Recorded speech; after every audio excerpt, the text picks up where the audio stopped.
You've got to be in it to win it. Every year we say, why don't more teams send a good sprinter to Volta Catalunya?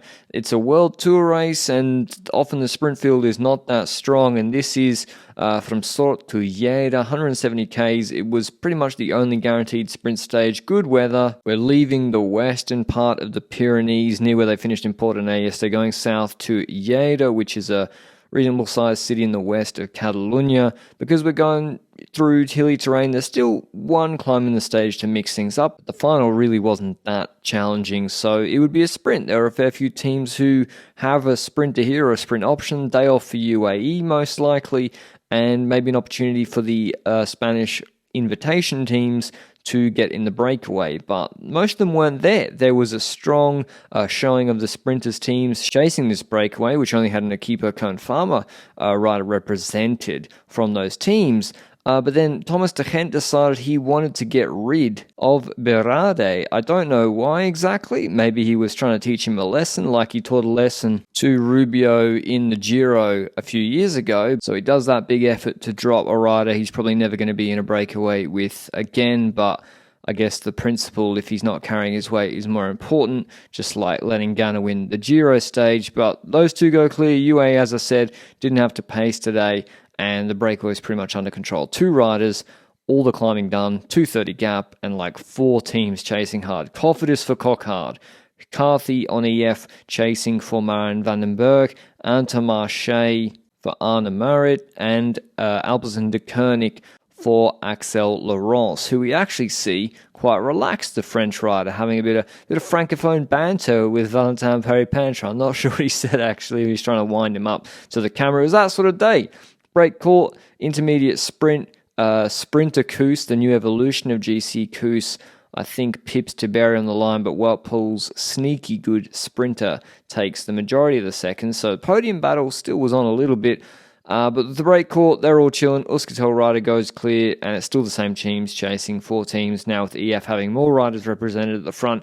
But the finish, it was pretty technical. There's some roundabouts, quite a few roundabouts in fact, and some road furniture, some narrowings. It's obviously a full peloton because it's been the easiest day we'll have in Catalunya. So the GC team started to get a bit serious in the last 10Ks, keeping their riders in front position. You see Visma for Koos, UAE for Pogacar, obviously, Ineos. I think they're setting up Hayter mostly at this point. Here's this roundabout, or this is one of the biggest roundabouts I've seen this year under a motorway. The left side was actually much quicker, so the riders that went left, they moved up about 20 positions or 15 positions on average, and 5Ks to go. It was time for the actual sprinter teams to take over. Cofidis for Lecoq, Guillaume Martin pacing there, and then Ineos, they're going for Ethan Hayter in this sprint. He's won quite a few sprints in stages or races like this, like Ronde or Polonia, where there's a bit of a hill, and he's got 2 Tour de France champions, Egan Bernal and Geraint Thomas, doing the lead out for him, so that must be filling with confidence, and Ineos were obviously setting their stall out for him today. They were missing a final man though, because G's pull, it was really, really good, and we saw what he did for Cavendish last year in the Giro d'Italia on the final stage in Rome, how good his pull was. And yeah, they wanted to be at the front in Ineos early because of all this road furniture, back-to-back roundabouts, and so you are saving energy being at the front here, not having to move up, but they were just missing that final man. And it's not like the other teams here have the most stacked lead-outs. Even Alpecin Groves had to abandon this race. Normally Laurence, or not abandon, I'm not sure he started. Laurence would have been his lead-out most likely, and Groves won a stage or 2 here last year.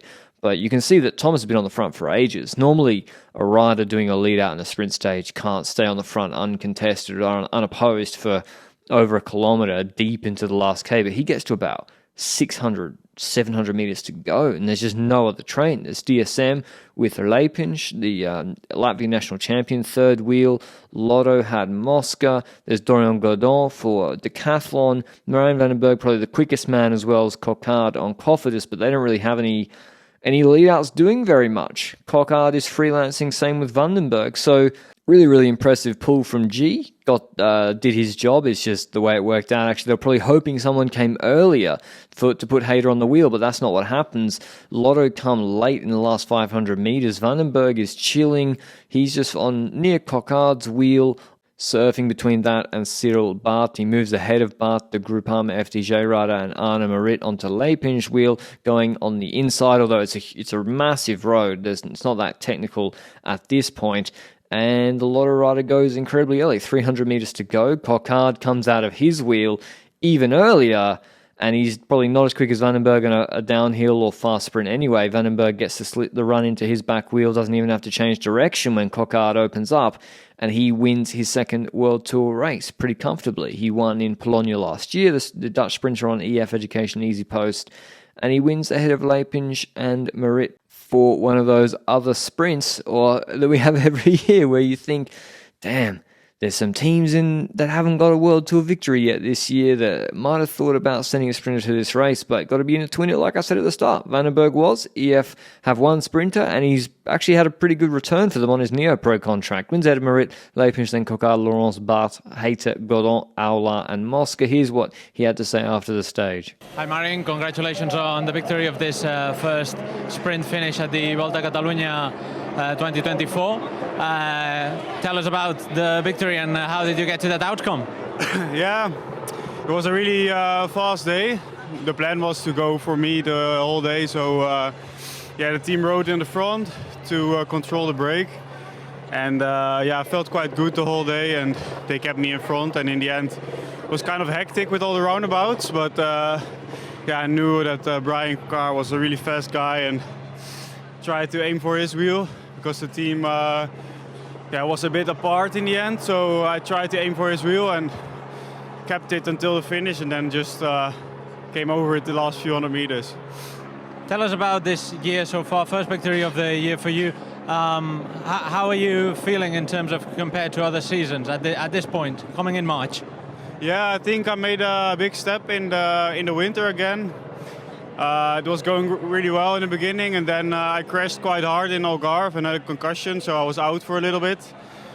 And I started competing last week in Milano Torino and Milan Sanremo, and then I came here to focus on getting in shape again and see how the outcome would be here in the stage like today. And now I'm back on track, I would say. Thank you, congratulations, enjoy.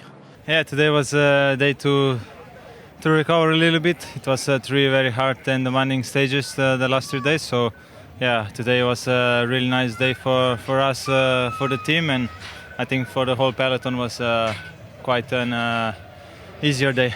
GC pretty much unchanged. Koos and Poles move a little bit closer to Maas and Harper because of the bonus seconds. And we have some harder stages coming up. Tomorrow is another possible sprint stage. Saturday is a real big GC stage as well as the circuit on Sunday. Hope you enjoyed the video, and I'll see you with the recap tomorrow. Ciao.